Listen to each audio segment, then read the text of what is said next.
Today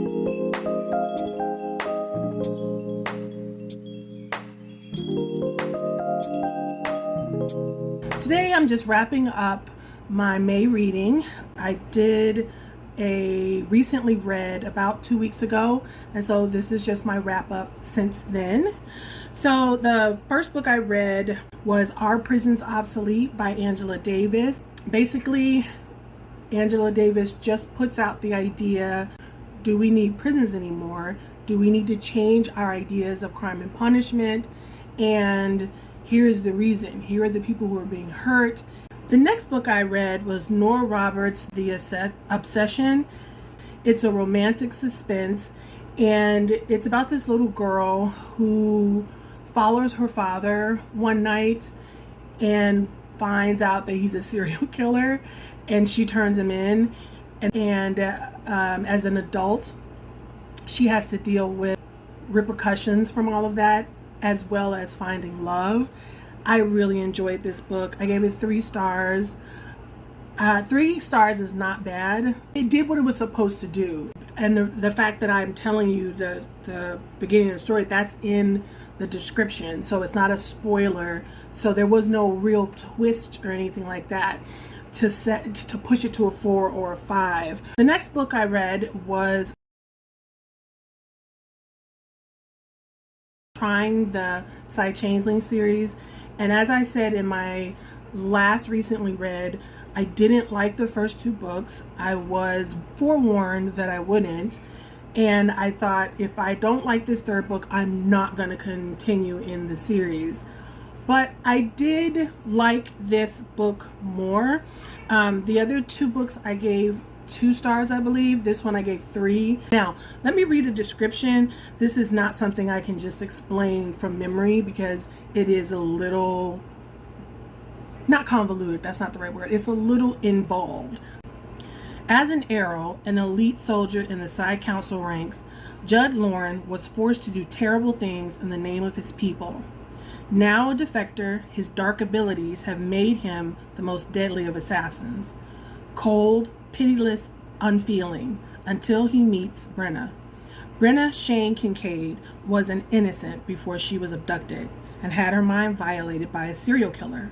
Her sense of evil runs so deep she fears she could become a killer herself.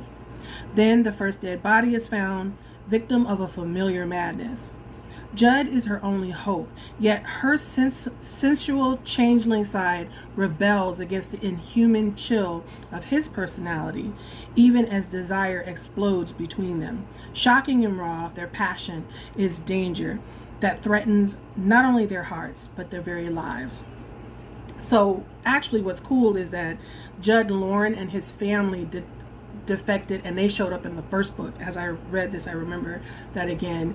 And Brenna was abducted, and that continued on between, that was a backstory, a far backstory on the periphery going on. So that's I think another reason why maybe these books are so good, is because there's all this stuff being weaved in, and the world keeps getting bigger and bigger, and it's like, oh, that person that was way over there is coming in here. One of the cool dynamics between Judd and Brenna is that the changelings need touch. It's part, like, they'll die without it. They need it so much. And even between people who are not romantically involved, they will hug and nuzzle, and it's uncomfortable to people who come in from the outside because it looks sexual or something like that, but it's not. It's just they need that touch. But the Psi have bred that out of them, so much so that Judd, his defenses, or the thing that keeps him from having any feeling, literally makes his nose bleed, and the dissonance in his mind really starts to like crack him up. And so he's in love with this person who needs touch, but whenever he touches her, it threatens to literally burst his brain. So that was a really interesting connection, and it was really interesting how she got around it, and Aileen Singh got around it. It was interesting how they resolved it in the end, and so I did enjoy this, and it got better, and I will continue on in the series. Next, I did a buddy read with AJ Dunn Reads and Writes, The Changeling by Victor Lavelle. I loved this book. I loved the experience of buddy reading it because they saw things that I didn't see. They had different outcomes, like they had different expectations than I had, and it made me anticipate different things. And then in the end, we both like had to really think through how we felt about the end, and that was really interesting to have somebody talk that through, because if I had read the book by myself, I would have been alone in my thoughts about it. I probably would have went to Goodreads and tried to read what other people had said about it and kind of tried to come to my conclusion. But it was much more satisfying and much more fun to talk to AJ about this and work through my feelings on how it ended.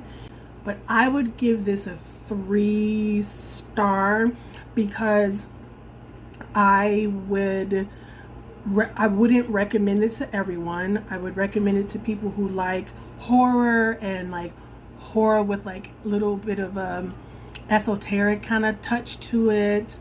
I was really confused about the nature of the horror, so it wasn't quite clear. It wasn't quite as perfect and succinct as his novella. And I actually said that to AJ, that I thought that maybe if this book was a novella, it would have been better because it would have been more focused, because Victor Lavelle's other book, The Ballad of Black Tom, was perfect. Now, my next book was such a surprise because it just came out this past month. I can only find this author on Audible.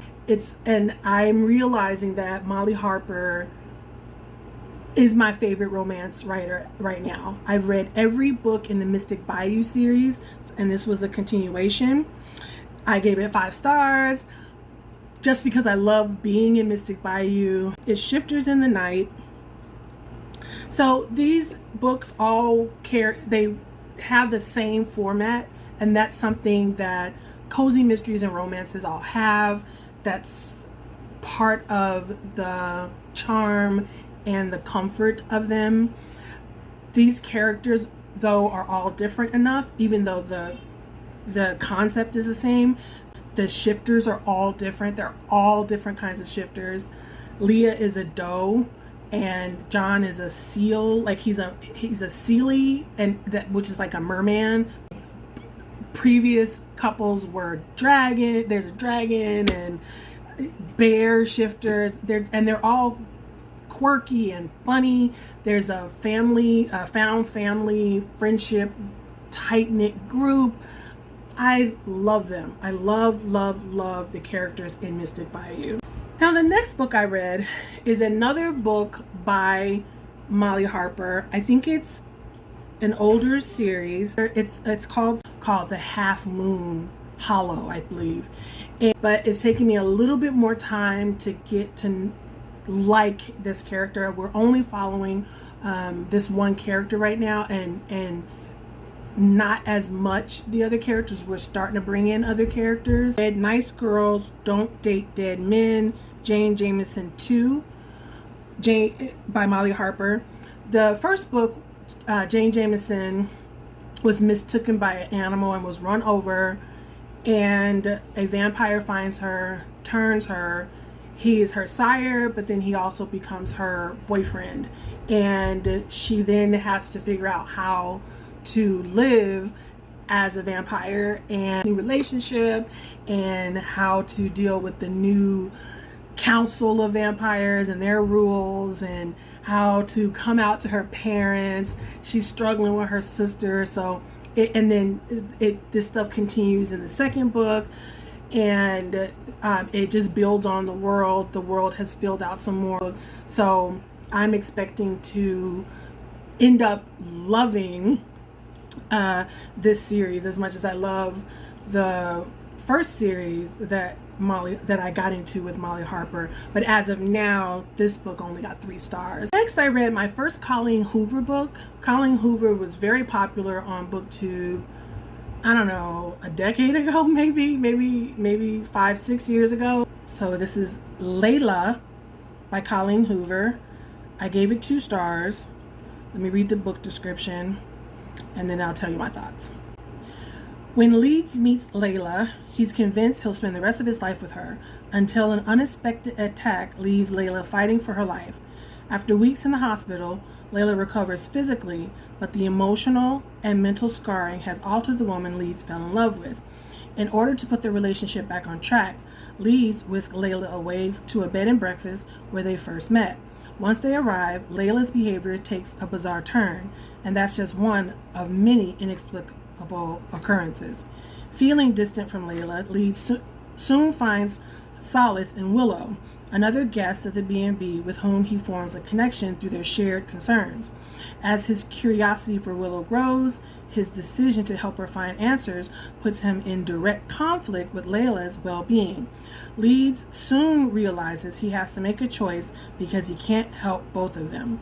But if he makes the wrong choice, it could be detrimental for all of them. That does not tell you at all what's going on in this story. I didn't like Leeds. I didn't like, and he's who we see all this through. He is manipulative and selfish, and it's paranormal. I don't know how to talk about this without spoiling it, but maybe with the more likable lead character, this would have been a better book. Maybe I would have enjoyed it better. The supernatural conceit wasn't bad, but the way it was handled, I didn't like. So yeah, this book got a 2 from me. So Yellow Wife is the next book I read, and I was very afraid to read this. I thought I was going to be wrecked because, slave narratives normally do that to me. It did not wreck me. It was interesting. It was a page turner. It kept my attention all the way to the end. It gave you a different look at the life of a slave. So first of all, I gave this 4 stars again. I don't know if I said that. It's a very quick read. It's based on a real jail. It's called Lumpkins Jail. And she becomes the jailer's, this really cruel jailer's kind of concubine, and she bears him lots of children. He can be super loving to her, and then which one is the bad one? Dr. Jekyll, Mr. Hyde, like all of a sudden he's very cruel and manipulative. One of the things that you think of with this story is the fact that a slave's life was so unpredictable. She thought because she was the master's daughter, and a lot of times that didn't matter on plantations, but this time it did. This master loved her and promised her freedom, loved her enough that you could, and favored her and educated her and taught her all manners of music and all these things. She knew how to read, and she didn't get her freedom. And so it just talks about even for people who were in good positions, or the fact that she was light-skinned and beautiful, and that comes up a lot, how beautiful she was in her hair, how that didn't necessarily shield her from the realities of slavery. She still had to deal with the consequences of her children being endangered and being separated from loved ones, and just the inhumanity of the institution. Next, I read The Drowning Kind by Jennifer McMahon. This is a sort of a supernatural literary fiction, maybe. Let me read the description. When social worker Jax receives 9 missed calls from her older sister Lexi, she assumes it's just another of her sister's episodes. Manic and increasingly out of touch with reality, Lexi has pushed Jax away for over a year. But the next day, Lexi is dead, drowned in a pool at their grandmother's estate. When Jax arrives at the house and goes through her sister's things, she learns that Lexi was researching the history of their family and the property, and as she dives deeper into the research herself, she discovers that the land holds a far darker past than she could have ever imagined. In 1929, 37-year-old newlywed Ethel Monroe hopes desperately for a baby.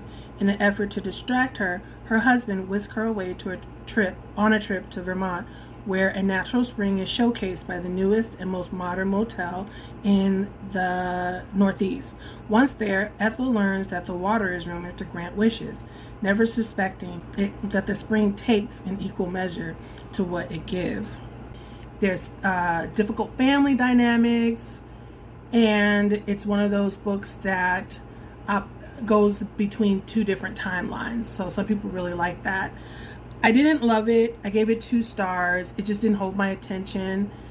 And like I said, there is magic, but not the kind of magic I like. The characters didn't grab my attention. I didn't love the characters in either timeline. It was just a personal preference. It wasn't bad writing or nothing was done wrong. Just I didn't personally get attached to either of the timeline character families. It kept being pushed to me on Scribd, and I thought, okay, Scribd, the algorithm knows what I like, so let me go ahead and read it. But I think it just picked up on, I read some other like watery magical realism books like River Solomon's The Deep, and I think that's the reason why it pushed it to me. Now this next book I read is beloved in the romance community. This is The Hating Game by Sally Thorne, and like I said, people go crazy over this book. So first of all, this is a hate to love romance, and it's a workplace romance, but the guy does this thing that little kids do where he likes the girl, so he's really mean to her. Even after they kind of admit that they like each other, he still negs her a lot. It was kind of tedious to me. The girl was so in love with him, and you're in her head, and she constantly, like, it makes sense in a romance to talk about someone's appearance and talk about how cute they are, but this is so over the top. So, like, he's such an Adonis, and he's so, and it's like it's non-stop. Another weird thing that was constant that could have, she kept talking about their height difference and like how she's 5 foot and he's like over 6 foot, and that kept being described, and for some reason that made me uncomfortable, kind of like he was infantilizing her. But I don't know if anybody else felt that way, but it just felt weird to me. I gave this a 2. I was kind of disappointed, but I've learned that a lot of the hype on BookTube is, especially, kind of popular BookTube, I don't know what it is. I don't know if it's because people are younger than me. I don't know if it's because I'm not a hipster. I'm not saying that I'm cooler, because I like goofy stuff. I like sci-fi romance. I like goofy fantasy romance, these little Kindle random romances. I like erotica. I like shifter romances. Like Mystic Bayou is full of a bunch of shifters. Like, I'm not at all being hostility about my reading likes. Okay, so this next book I'm going to spoil because the things I didn't like about it are, I think, important conversations to have. It's called The Other Misses by Mary Kubica. This book came out last year, came out in 2020. Let's say if this book came out in 2001, 2007, it could be excused because as a culture we hadn't progressed to thinking that these things were unacceptable.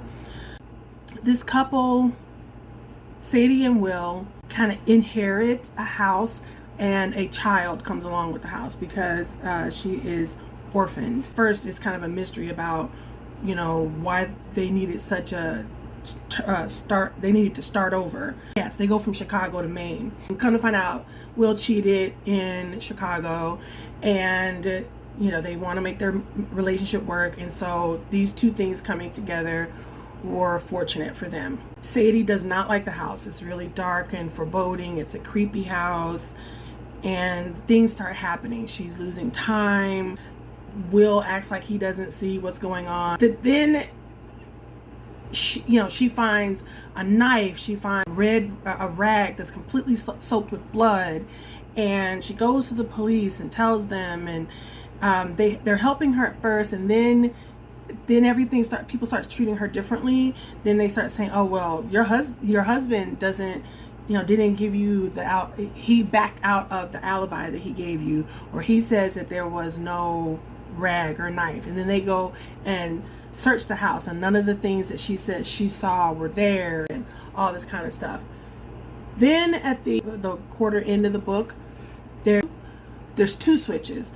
You all of a sudden start hearing from a person named Camille. Just by the response of the police officer, you realize, it's when Sadie is sitting talking to the police officer, and then Camille starts talking, and it's done in a way where you're not right away, it's not right away clear. The police officer is like, why are you talking like this? What does this change? Then you realize, oh, Sadie has multiple personalities. So Camille is the more caustic person that is coming out.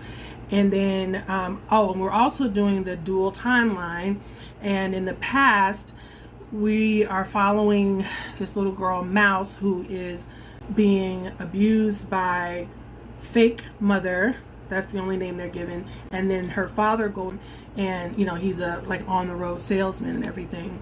And the abuse is ratcheting up. And you come back to this other timeline where Sadie is going through all this stuff and just trying to figure out who murdered who. She's also thinking that she's seeing somebody that Will slept with before, all of this stuff.